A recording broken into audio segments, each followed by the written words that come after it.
Hello to all Spectrum student. In last lecture we have gone through vector form of Coulomb's law. And once I have completed lecture, if you remember I told you instead of using equation what have been given in book, better you solve all the problems of vector form of Coulomb's law or force on any one charge due to more than one charge with help of 11th vector algebra concept. I will elaborate that point with some examples. In this particular lecture, some questions how to find out resultant force on any charge by more than one charges we are going to discuss. For example, let's say we are having three charges kept at three vertices of equilateral triangle. Figure 1. All are identical. Identical in the sense they are having same magnitude, same sign. And second figure, again we are having three charges Q, Q and minus Q. Both are equilateral triangle of, let's say, side A. In first figure, at each vertices charge kept is Q, while in second Q, Q and minus Q. Let's say we want to find out resultant force acting on this charge Q. In first figure, resultant force on charge this Q. Second figure. In that case, these two charges are identical, both are positive. That's why this charge will experience repulsive force by this charge. And as we have discussed in last lecture, repulsive force arrow, this charge, due to force of this charge will get accelerate in this direction. So should I represent in this way? Force on this charge Q by this Q, it get repulsed, so it get accelerate in this direction. And this force, if I am writing magnitude, if it is F, then it is 1 over 4 pi epsilon 0 Q square by A square. Similarly, force on this Q by this Q also tend to repel by this Q. As a result, will it get pushed in this direction? So how I should draw arrow? Force on Q by this Q, I should continue in this way. Now, look, this force magnitude wise, again, this will also be 1 over 4 pi epsilon 0 Q square by A square. How? See, product of both the charges, Q square, product of both the charges on this side, also Q square. Here distance is A, here distance is A. That's why this force I am writing as F, which is equal to 1 over 4 pi epsilon 0 Q square by A square, then this force will also be F. So better I write down in this way. Force F, F. Force on this charge Q by this Q, F going in this direction. Force on charge Q by Q, it is also F going in this direction. Now see, do we have a two equal vector at 60 degree? Because it is equilateral triangle. So we are having two equal vectors at 60 degree. As a result of that, law of cosine we can apply. And according to law of cosine, when two vectors are at angle theta, resultant is under root of a square plus b square plus 2ab cos theta. So according to that, F resultant force on this charge, will it be under root of F square? First force is F. Second will also be F, so F square plus 2FF to a square b square 2ab, so 2FF, so 2F square into cos. What is angle here? 60. So what we'll have? Under root of f square plus f square plus this will also be f square. How? Cos 60 is half, 2 cut. So what resultant force we are having? Root 3 into f. But f is 1 over 4 pi epsilon 0 q square by a square. So can you say that resultant force is root 3 times 1 over 4 pi epsilon 0 q square by a square? That's the resultant force on charge q. Now see what happened in this figure. This q will get repelled by this q, so it experiences force in this direction. It tend to move away. This q will be attracted by this q. This q get repelled by this q, so repulsion force is in this direction. This q get attracted by this q, so force is in this direction.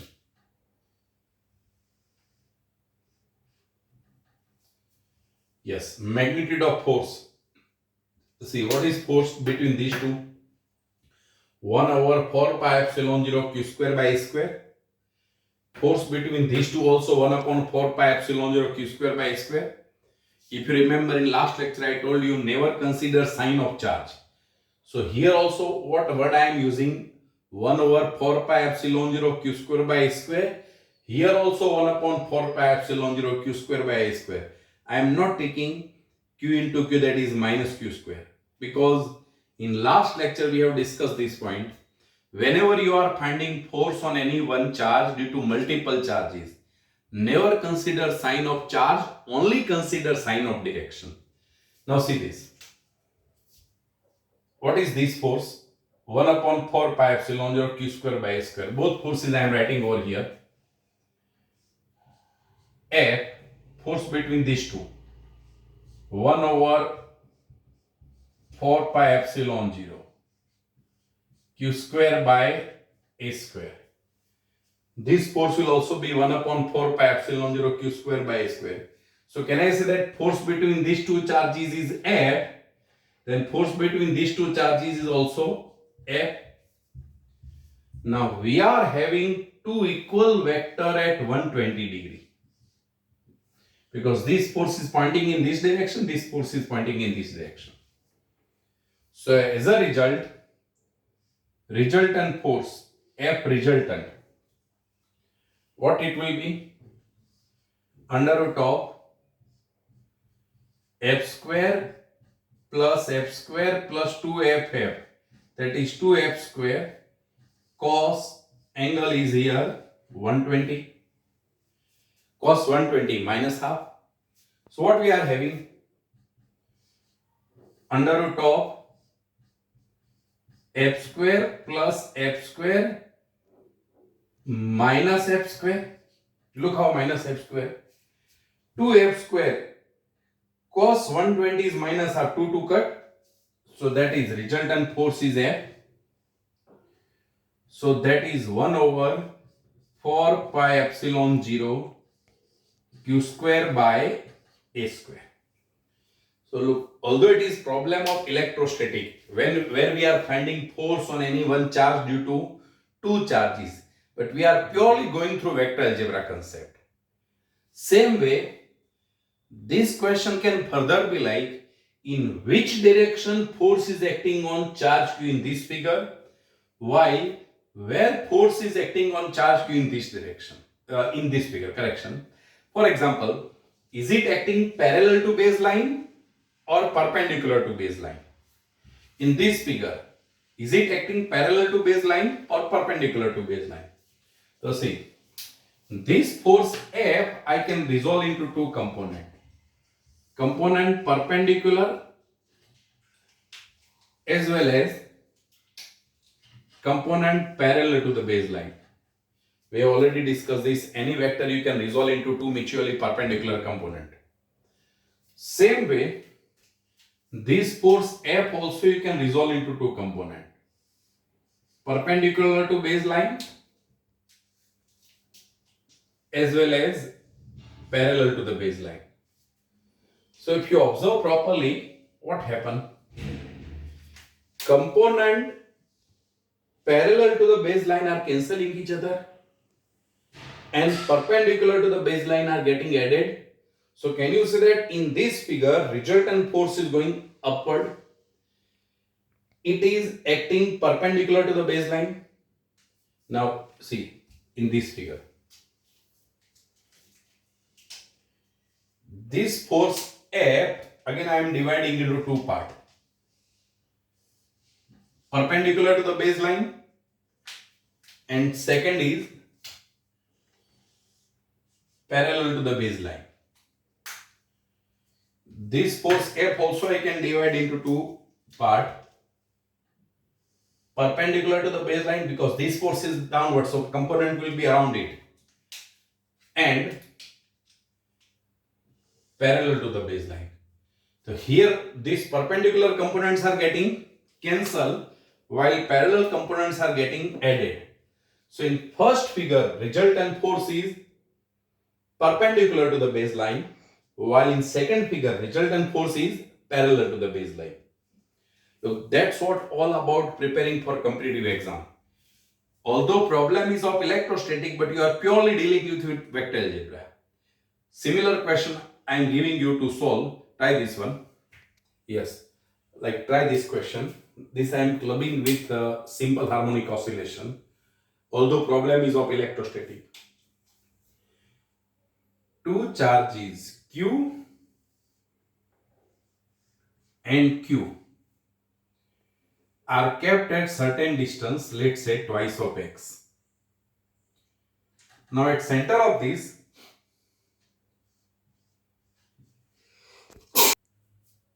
yes, Q are kept at twice of x. Now at the center I am keeping charge minus Q. As we have discussed in last lecture, resultant force on this will be 0. How? This minus Q will be attracted by this Q, so that force is going in this direction if I draw arrow. Same way, this minus Q will also be attracted, will experience attraction force, so going in this direction. So resultant force on this charge is 0, but question is not that. Let's club this concept with vector algebra as well as SHM. Now from this mean position, this charge Q experience small upward displacement and it gets shifted by small displacement y minus Q. This minus Q gets small displacement y in upward direction. Then you have to prove that it have means this charge perform SHM, simple harmonic motion. Initially charge was at center.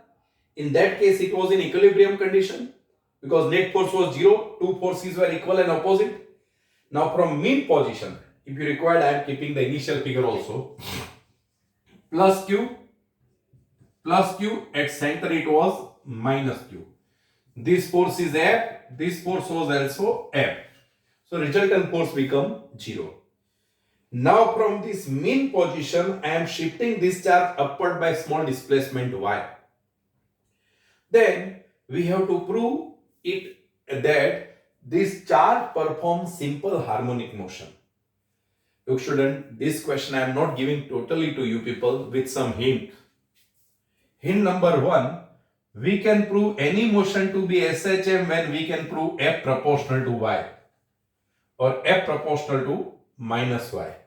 Here y is displacement from mean position. Second, this charge experience force by this Q in this direction. This charge experience force by this Q in this direction. You have to think that like this force I can resolve into two components. If this angle is theta, then parallel as well as perpendicular. This force F also I can resolve into two components. So you have to think that which components are getting added and which components are getting cancelled. Like if parallel components are getting added, then resultant force will be twice of F cos theta. And perpendicular are getting added, then it will be twice of F sin theta. Again, I am elaborating this figure a little bit more. Initially, charge was at center. On either side, we are having charge plus Q plus Q. So net force on this charge Q was 0. So it is in equilibrium. Now from this situation,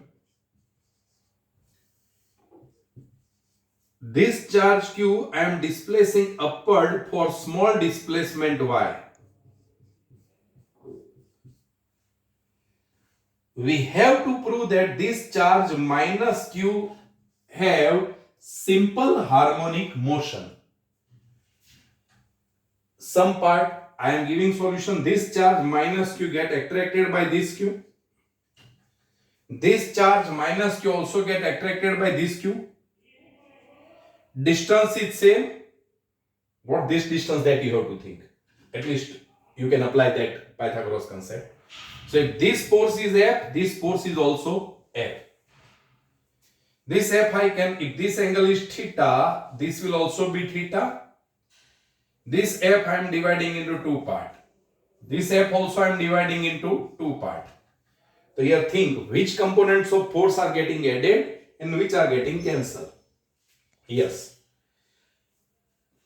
And second here, if required, neglect Y in compared to X, because I am using this word small displacement X. So you have to prove that this charge is performing SHM. At the same time, what is periodic time of SHM? First, what you have to prove? This charge is performing SHM. And second part, what is periodic time of this SHM? Yes, those students who have gone through 11th in spectrum are knowing that I have discussed these kinds of problem in a different manner, like with fluid mechanics, with gravitation. When we can prove any motion to be SHM, when we are proving that force is proportional to displacement with negative sign. And how to find out periodic time? Once I am having F is equal to something into Y or X. This is your second hint. When I am having F is equal to something into Y, everything other than Y is your K. Because that you are comparing with F is equal to Ky minus Ky. So whenever you will get answer, your answer will be in terms of something into Y. Everything other than Y is K. And once you are having K, you are knowing that K is equal to M omega square, and then you can find out omega and K. What is concept? Once you are proving F proportional to minus Y, everything other than Y should be constant. And that you can compare with F is equal to minus Ky. Once you are comparing with F is equal to minus Ky, this part means whatever the coefficient of Y you are getting in this problem is your K. Then K is equal to M omega square. Then you can have periodic time. Yes, this is one.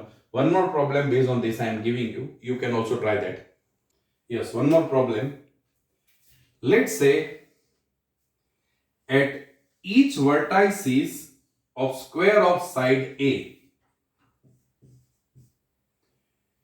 charges Q are kept. Q, Q, Q and Q. Your question is, at each vertices of square, charges Q are kept. You have to find out force on this charge Q due to remaining three charges. What is force on this charge Q due to remaining these charges? That is your second. Yes, student. Today I have not gone through any theoretical part. This was continuation of last lecture where we have discussed Coulomb's law in a vector form. And I told you prepare application point of view. Although these are virtual lecture through YouTube video what I am coming to you people, but in that case also I don't want you to only go to definitions and theory. You should able to apply. This was application. Today's lecture, whatever 3 or 4 figure I have discussed, all are application point of view. And you are purely going through vector algebra. Small hint of this figure also I am giving. Force on this Q by this Q. This Q will be repelled by this Q, so force go in this direction. This Q will get repelled by this Q, so force goes in this direction. What is this force? 1 upon 4 pi epsilon 0 Q square by A square. This force will also be same. So if I am writing this force as F, this force will also be F. And force on this Q by this Q will be in this direction. I have almost solved the problem. But I want you to complete this as well as previous. Student, I am expecting your response either through our WhatsApp group or through comment over here. Try to solve both these problems. These kind of problems are coming even in competitive exam. Again, stay home, stay so safe and work continuously at least 4 or 5 hours a day.